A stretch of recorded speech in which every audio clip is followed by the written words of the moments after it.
Alright, in this next segment, I'm going to talk about saving wheels. I'm kind of a penny pincher. I don't have a lot of money.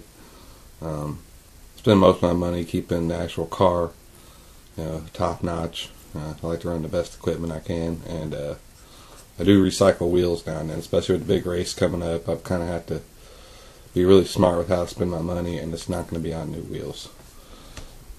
Sorry, local hobby shop. I'm buying your tires, not your wheels. I'll show you step by step on how to save these. It's a lot easier than you think.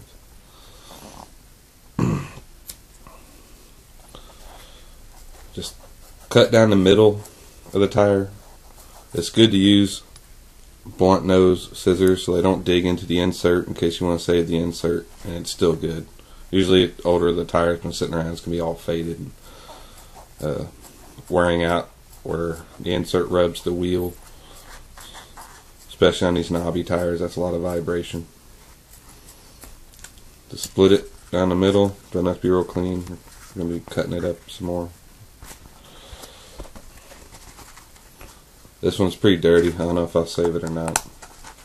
I guess I'll throw it in a pile with other inserts I'm not sure about.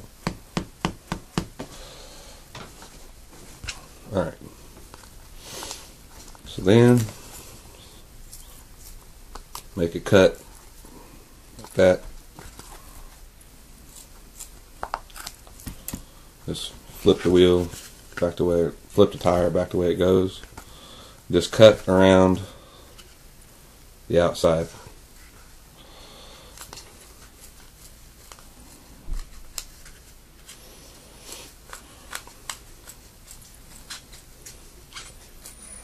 This part is important so that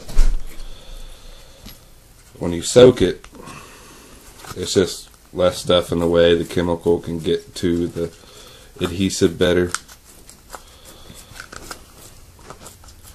You just end up with this, pretty much a bare wheel with the glued bead still intact. And I'll use a tub like this. It's pretty shallow, not very big. The camera I think is making it look bigger than it really is. I'm not going to pour it in here when I'm in here. I do it outside because what I use is acetoner. And I'll fill it up to about right here. Just enough to cover one bead, maybe a little more. What you do is you soak it for about 12 hours. This one will hold about 6 wheels. I got others I'm going to cut up, so I'm going to completely fill this when I do it. Just cover the bead, one wheel, set outside, put a top on it because the acetoner will evaporate pretty quickly. And I don't feel like paying $6 to $10 every time I want to soak a set of wheels. But this way, you don't have to completely fill this thing and have lots of acetone everywhere. You just put a little bit in it, do one side of the wheel at a time, let it soak for about 12 to 18 hours, come out, flip it over, do it again, walk away, forget about it. It's not going to eat the wheel, it's not going to eat the tub. I guess I wouldn't leave it in there for too long. I'm not sure about that, but when you go to take it out, use gloves. It's a pretty harsh chemical. Don't smoke around it or anything like that. Use common sense.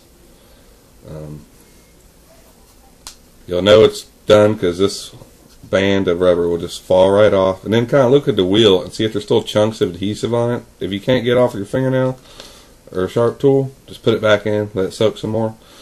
And you'll actually notice the part that's not even soaking yet will get loose too. And that really helps with when you flip it. It takes even less time. The vapor will actually have it come off. So that's a real easy way to save money on wheels if the wheels aren't too ate up for rubbing tubes.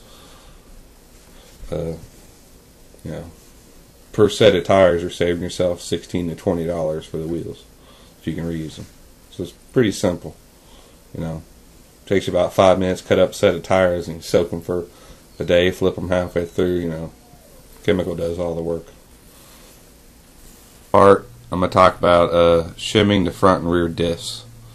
It's very important because if you're a budget racer like me, these are very expensive, can ruin your race, can ruin your weekend. Not everybody has these parts sitting around because they do cost a lot. You blow a rear end and that's anywhere from $30 to $40. So what I'm doing here, so I'm starting with 2 shims on the gear side, 1 on the housing side. And it's good to always have your chassis in front of you so you know which way to orient your diff,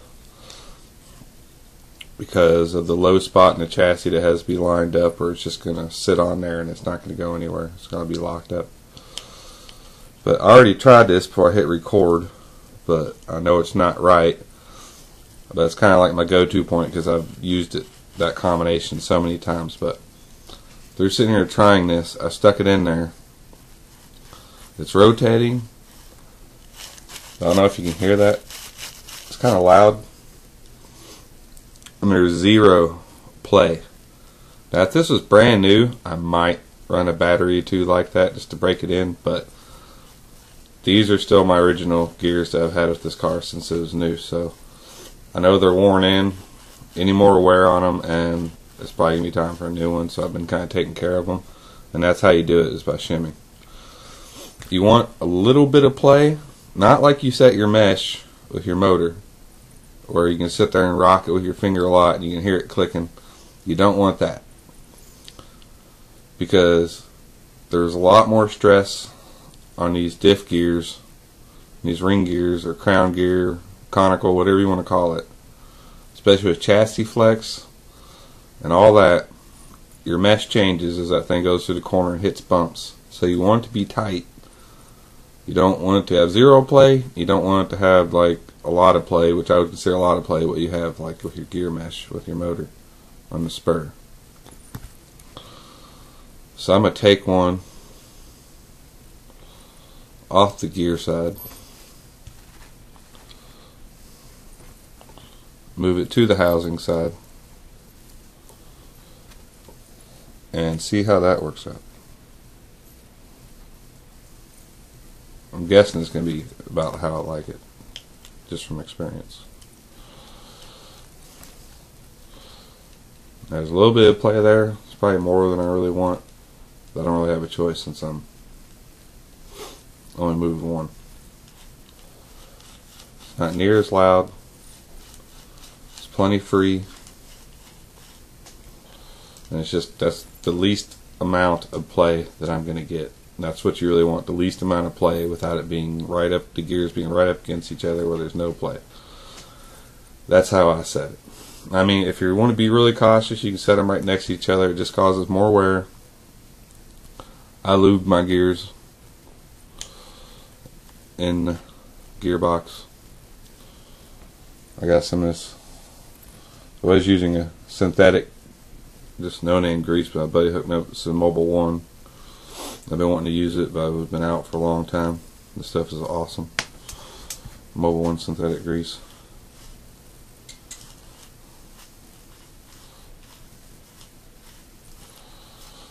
Now I use very little. The stuff thins out and spreads itself out pretty good. So that's pretty much how I shim it. I mean, some people might tell you otherwise. That's how I do it, and I haven't blown one yet. I've yet to have my car on the brakes start clicking, or on the gas start clicking. My friend has. He didn't check his. He always put it right back to where it goes. Don't take for granted to put the shims right back where you took them off. Always check it every time. Move a spacer back and forth and see if you can make it better. You know, you can get the least play possible without it being tight. No, don't take it for granted, because you're in a hurry to throw it back in there. That gear's been wearing. You don't realize it. And you can usually tell if you take your gearbox off, that little seal in the chassis that has stuff accumulating on it, it's probably from your gears wearing. So those are some tips to keep your gearbox running smooth and lasting long. Now, if you put in a brand new pinion and ring gear in these, shim it the same exact way, except within a few battery packs, you're gonna, or after a day of running, take it back out and reshim it again, because it's gonna wear in and that tolerance is gonna change. And if you just, it's gonna be loose again. You know, you're gonna hit a bump or something and start clicking on you, and then bam, $40. So when you have new ring gears, always check that. I wanted to mention about these gearbox housings, bulkheads, whatever you want to call them. When you're putting this pinion in, I've already gone ahead and done it, and I cleaned up the gears, lubed them up good. I try to reuse if I can. If anyone out there wants to send me a ceramic set, go ahead. I'm not going to be mad. When you put this pinion, the coupler on the pinion, have it in half like this so that you can have it open and put your finger in there. Push out on this pinion, put this coupling in, and have it all the way up against there when you tighten the set screw. Don't have the housing all closed up and try to work it on there, because all you're doing is causing play with that pinion. You want it to be in the same spot no matter how it's spinning. You don't want in and out play right here. I have zero. Like, I mean, there's probably like 2,000ths of play right there. It's nothing. If that, you know, just saying. I have no idea. There's hardly zero any play. So you want to be able to push out on this pinion when you push the coupling on there and tighten it. Use Loctite on that set screw. Keep the screw clean. Clean off old Loctite. And always pay, if you're running these aluminum couplings, always pay attention to where these holes are wallowing out or not. This one is. It's getting replaced. I'm putting a steel one in. I'm tired of going through these. They're not cheap. And it's e-buggy. I'm not really worried about rotational weight. I have plenty of power. But I actually had a buddy running yesterday. He was leading by 2 laps and had that pin rip out because he hadn't checked that hole in a while and rotated. You know, they have 2 sets of holes in them where that pin can go in, and this one ripped completely out. It ripped out. I think it ate up my part of the pinion. I think you still use it, but it's just one of those things that you don't think about until after it breaks. But on these aluminum couplers, so much vibration, and especially if you have play in that pinion, this thing's be jerking back and forth. It's really gonna be hard on that pin, and you're gonna waller out those holes where that CV pin sits in there very quickly. And I can see right now, I don't know, I think I've already rotated this once. These are going in the trash. I may keep one just in case as a backup, but if I ever buy another set of these are going in the trash. For the second video, I'm going to talk about filling and bleeding shocks. This is something I normally do at the track so that putting the pressure in my shocks according to what temperature it is outside. You don't want to be like 60 degrees inside doing your shocks the day before when it's 90 degrees at the track. The pressure changes, the viscosity, the oil changes. It's going to change like your rebound, the pressure that's in it. I'm really picky about how my shocks feel, and I've noticed since I've been doing them at the track, it's more consistent. I don't know, if I know it's going to be 70 degrees at the track and I'm going to be rushed in the morning, I'll do them the night before because it's 70 degrees in my house most of the time. So what I do is I have my low-C stand here. I like to use it because it has the holes in it to set the shocks in. I'll fill the shock up just about a third of the way, and that way when I move the piston up and down, keep the piston under the fluid but move it up and down to get the air out, and I'll walk away. I'll do them all real quick and walk away, go do something else for 10-15 minutes, like all those air bubbles get out of it. And then after it's been sitting, I will fill it up the rest of the way, usually while it's still on the stand here. This one I don't have to put much in because I was working on it before I started the video. I'll fill it up almost all the way, and the reason I don't do full way is this is how you set rebound. Now I know this is probably pretty remedial for most guys watching this on how to do rebound, but I've talked to a lot of newer guys, newcomers that just started getting, you know, they used to bash or whatever, then they went and got themselves a competitive buggy or truggy or whatever, and they want to start racing, but they don't realize about rebound, how important it is. Setting rebound dictates how far the shaft comes back out after it's been compressed, and you control that by when you set it. I always run mine about halfway. It just seems to be like a good median for my track. I'll set the shaft length about halfway,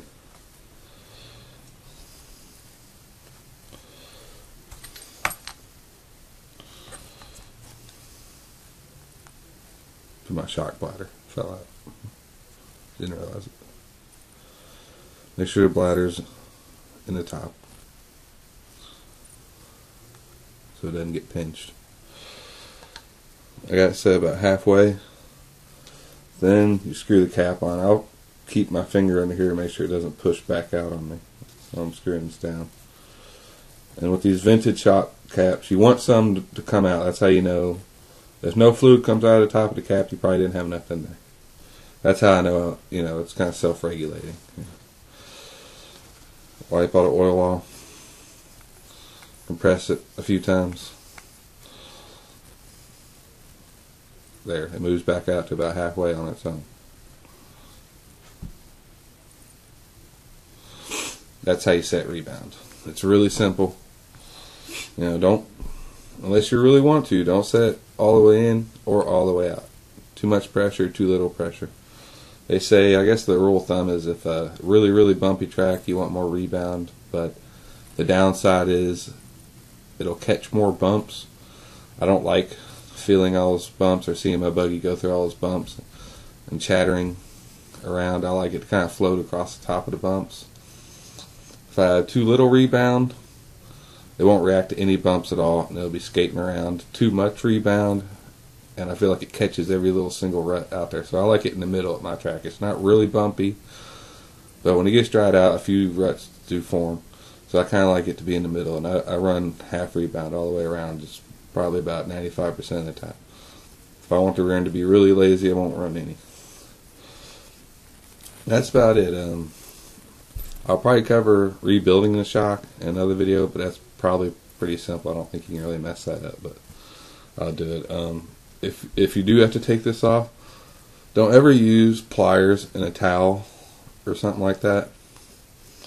It's a good way to get little small scratches you won't feel. They'll be on there, and they will cause you to go through more and more of these seals. And if you keep trying to get rebound and you can't get any, no matter how much you keep bleeding the shock or whatever, you probably need new seals. That pressure is leaking out. And if you ever compress it and it won't go all the way back up in there, what's happened is too much oil is between the bladder and the cap, and it's not letting the bladder rise up in the cap to release that pressure through the vent. That's something I'd come across now and then. It kind of baffled me, and one of my buddies told me about that. And now, every now and then I'll take those bladders out and wipe them down on both sides and wipe the cap out, because if too much oil gets up in the top of the cap, it'll hold too much pressure up there and it won't bleed it. So, and that's pretty much it on just the simple ideas of shock building.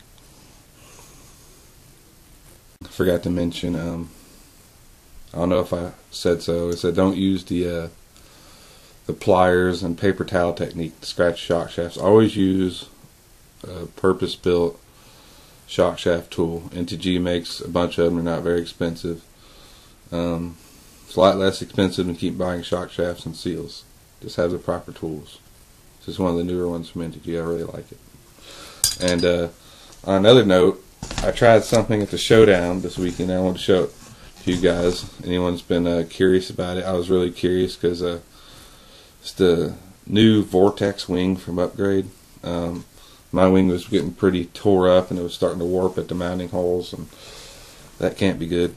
So I wanted to try something different. I don't think there's anything wrong with the stock wing. It's just a J Concepts high downforce wing, and I didn't have any problem with trying it again. But I noticed that some of the team guys, like the higher up associated guys like Cavallari and Mayfield, are switching to this upgraded wing. There's got to be something behind that. You know, my thought process is that Mayfield runs for J Concepts. J Concepts makes the stock wing. You know, you think he'd be perfectly happy running that wing, but they're both running this Vortex wing, and I see why. It's very, very stable, and if they may have, I'm not sure exactly yet how. Let me feel I'm running I ran my usual track for the showdown. It felt great, felt awesome. Tons of downforce, even in the air. My buggy, anyone who drives this associated buggy, it does kind of have a nose down attitude in the air. This thing flattened out and was even a little nose up, which is great because I've gotten pretty good at controlling the air, and I'd rather have nose up than nose down, because you can You can stop the nose up, catch it, and flatten out before you land. It's really hard to reverse that if you're nose down, you know. It's hard to be on the gas real hard in the air right when you land and still make the corner as smooth as you really should. So if you've been curious about it, try the new Vortex wing. I think you'll really like it. They got a lot of downforce and took drag out or whatever. The car felt like it had downforce, but didn't feel sluggish at all. Rear end really stayed in the track, but it didn't feel like it was slowing it down at all. It's the fastest my buggy's run ever. The track was really fast. I think my setup was pretty close to spot on. I can't really think of anything now would have changed, but there's a chance some of that had to do with the swing too. You know, it felt awesome. So anyone curious about that wing, give it a shot.